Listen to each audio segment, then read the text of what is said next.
rapport a little easier than others. But let's go now to the next page, your page 21. Let's read number 1 together. This is critical to understanding behavioral preferences. Right? Let's read together. There is no good or bad styles. All right, circle that. That is the number 1 and the most important thing. You get nothing else out of this. Styles simply represent the part of the body, the muscle that you have developed. Right? You do have other muscles. You do have other gifts. They're just underdeveloped.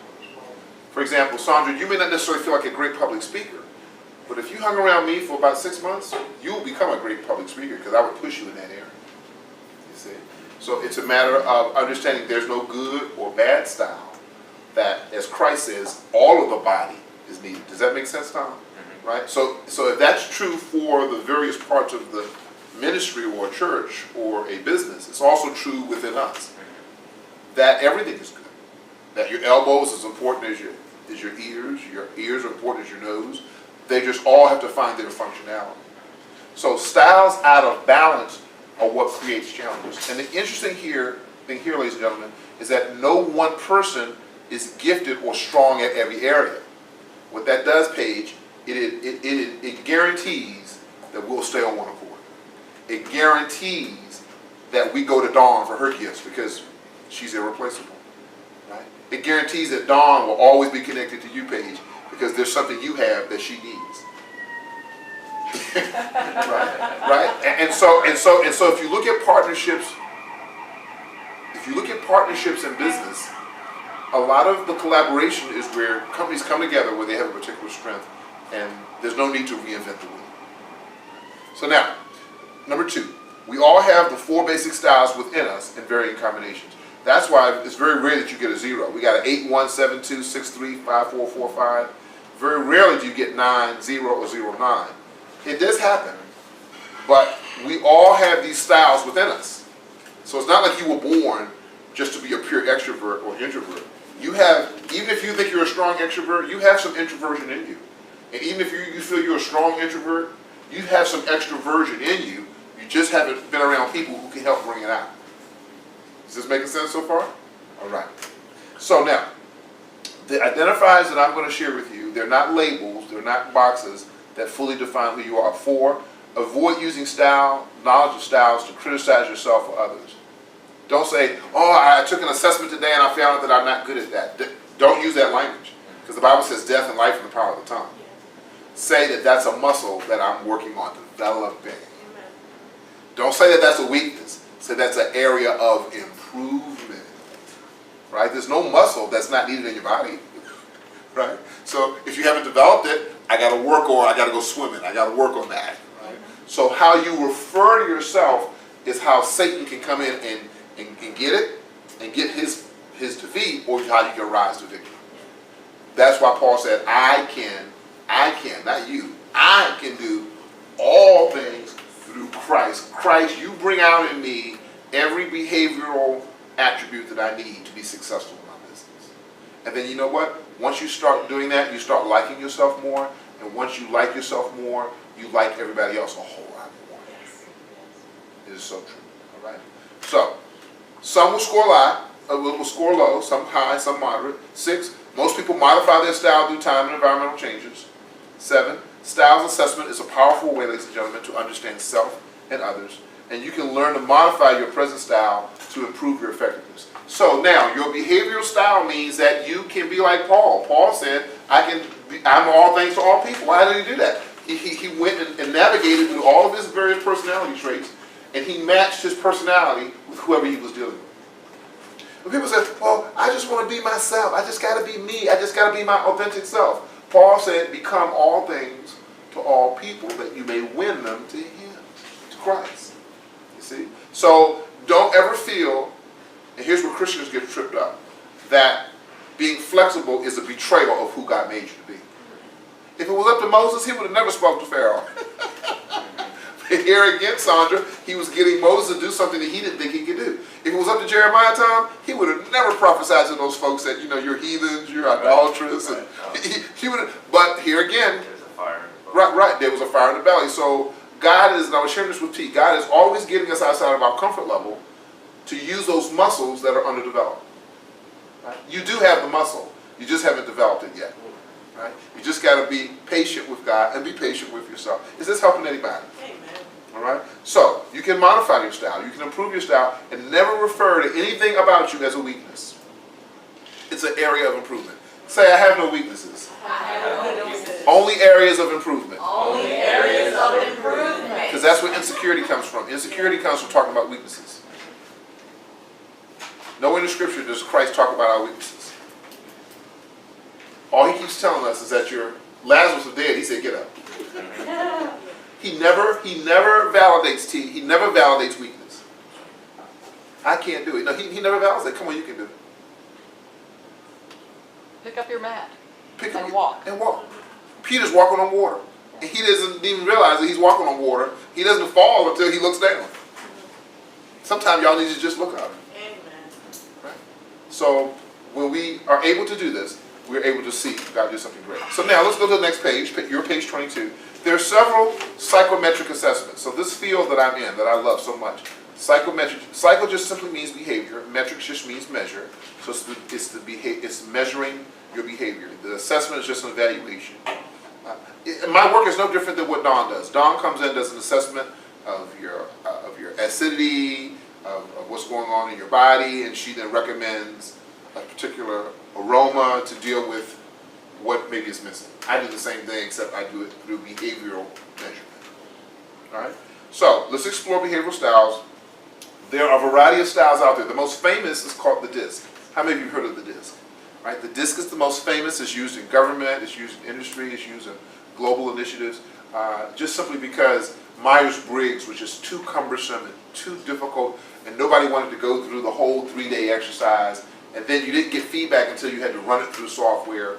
I'm sure they've improved MBTI, but MBTI is just too complex. So PACE, which is very popular in government, the PACE uses colors: yellow, red, blue, and green. It's really psychometrics Tom for dummies. It's just really cool. But they have different labels, and the PACE measures your communication style, but it's really just an extension of DISC. Right? The DISC is the most famous. Back in the day, Myers-Briggs used to be the industry standard, and MBTI, you had to be certified. With the DISC, certification is less cumbersome, and it's just easier to understand. And then behavioral styles, I used to use the DISC until I started using behavioral styles. And behavioral styles is awesome. It's just, I can divide the room in 30 minutes. The DISC can still take some time to work through it and give the definitions. So the behavioral styles language, you can circle that because that's the one, sandwich in the middle. The four main styles are driver, expressive, amiable, and analytic. I've given you the other two so that if you've had the PACE or if you've had the DISC, you can see that the language is the same, but it's basically the same quadrant. Everybody with me? Right. Because I want you to put it in context. All right. So now, I'm going to go for another 10 minutes. Is that good? Yes. Great. Keep going. Is this good?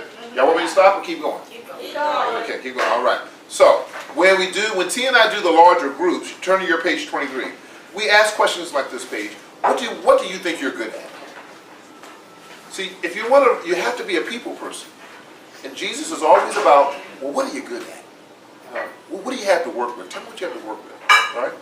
And two, what uniquely do you contribute to the organization?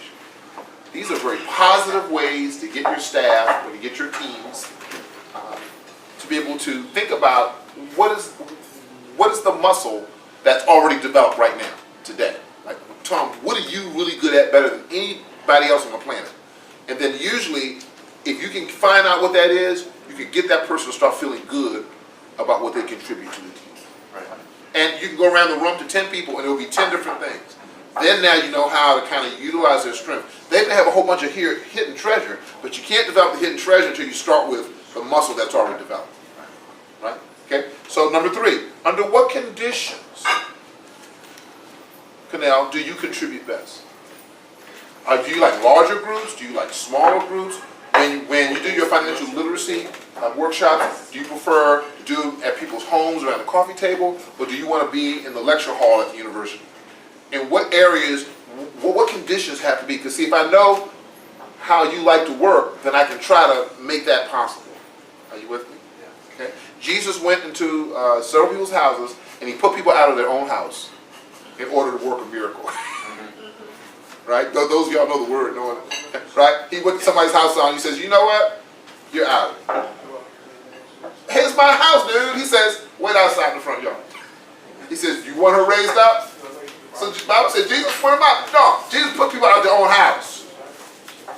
Because, what did he say? He did not many mighty works. Because of what? Unbelief. Do you know if you have people around you who don't believe in you, that you cease to become as anointed as God made you to be? So believe it or not, Paige, that's a good message when Jesus put people out of the house. But what was he trying to do? He was trying to get a condition of faith. So sometimes we have to subtract people who subtract from our thing. And you know what? Sometimes your behavioral preference is impacted by who's around you. How many of you have people in your life that when they're around, sometimes you find yourself getting nervous? You don't do your best work. So you need to know under what conditions do you do your best work. Do you know why a lot of people take their work home? Because they do their best work at home, because the conditions at home are much different than at work. Like you'll clock in 4 hours, but you really spent 5.5, but who cares? You really want that project to be the best that it can be. That's why a lot of high achievers take their work home, because they're more relaxed, they can be in their bathrobe, and they take it to work the next day, and nobody knows that they did it at home. Because this question, Tom, is so important. Under what conditions do you excel? And if you don't know that, nobody else is going to teach you. So you have to, this is a think question. And then number 4, what are your blind spots? What are your scotomas? A scotoma is a part of your life or your personality that you don't see. It's a pattern of, it could be an area of improvement that you just don't see. We're not going to call it a weakness. It could be that you talk with food in your mouth. It could be that you're always late for meetings. It could be that you don't give people eye contact when you're engaging in a sales meeting, which is really bad, right? So you need to have people around you that will help you in those areas of improvement. Because if you go out in a sales meeting and you don't give people eye contact, they're not going to trust you. Right? So I'm just giving you 3 examples. There's tons of examples. And so hopefully through this teaching, you might be aware of some of your scotomas. Maybe some of the things that are turning your spouse off. Some of the things that are turning your kids off.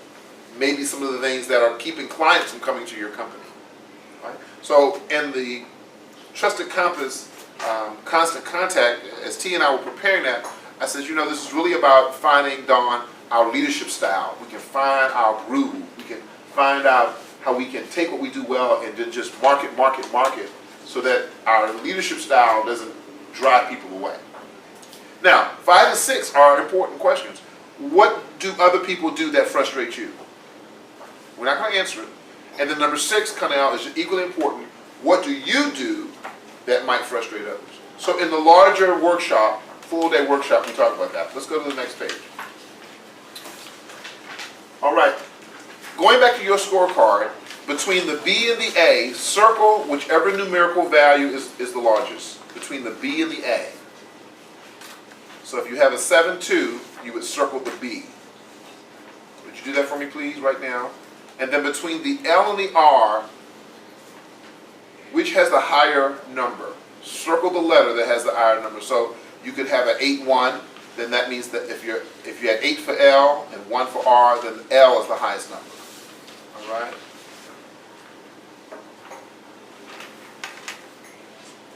All right. Who has scored as a BL? Any BLs? If the 2 letters that you circled, what are the 2 letters you circled, Paige? BR. You're a BR. So make a note somewhere on that page that you're a BR. Okay, you're a BR. And I'm going to give you the tag for what that means. A BR. If you are a BR, that means that you are an expressive. Write that down. BR means expressive. T-Way is an expressive. Amen. Me too. So all of the BRs, raise your hand. Sandra, you're a BR too? Yeah, wow, we got a lot of BRs. So you're expressive, and I have handouts that will tell you what you need to do to improve, to develop that muscle, right? Because we didn't want to make it too long. All right. Who has a A BL. Any BLs? Anybody scores a BL? Tom, what was your score? Well, I see where I made a mistake, so it's 5445, so I'm a BR. You BR? Okay, so you also are expressive. And I would think I'm more of a driver. No. This test is never wrong. You've probably exercised that muscle, so your concept of yourself is a driver. Your driver is probably your subdominant, but you're an expressive. I can tell that when I walked in, you went to everybody and explained what you did. You were very good, excellent communicator. You're more expressive than you are a driver. So you might want to catalog this in the sequence of your other psychometrics over the last 7 years. But at any rate, you're definitely a BR, just from observing you. What are you, Canal? I'm an AL. An AL, okay. Above left, you are analytical. Makes sense for a financial person. Huh? Makes sense for a financial person. Yep. Because a lot of times your strengths, your behavioral strengths, are what God uses to push you into a particular career or marketplace activity. Also in ministry. As a pastor, I can tell you that people who have specific skills, they do better in certain parts of the ministry than in others. Like if somebody doesn't really like certain things, they'll be an awful usher. You know, so there's certain. So this has potential to transform your ministry, whatever role you play in it, your home life, your marriage. This is probably the most powerful subject that I've taught in my 30 plus years. Okay, so you're analytical. We're gonna go over that in a second. And Sandra, you are a. Expressive. Okay, let's measure. So what is your scale again? But you're an expressive. You're a moderate expressive. You know why? 5'4". Yeah. You're 5'4". You're just a little bit over. So you could go into a party, a Christmas party, and you could work the whole room and nothing upsets you. It's fine. It's okay. Everything is great. Right? Right? If I take T to a Christmas party Oh, Lord. and someone says something crazy, I got to call Dawn and get a lifeline. I said, Dawn, I need you to talk to my girl. I didn't like her. Dawn say, I don't know, I'm upset too. Right? But when you're at 8190, you're really upset. Where you can be expressive, and guess what? There's no good or bad style. It's just you develop that particular strength. Is this making sense? So now, Dawn, you're an expressive. Aaron, what's your score? AR. You're AR? Yeah. Are you? Yes. Okay, then you are the only driver so far. You're a driver. Okay. Now, go to your page 24, please.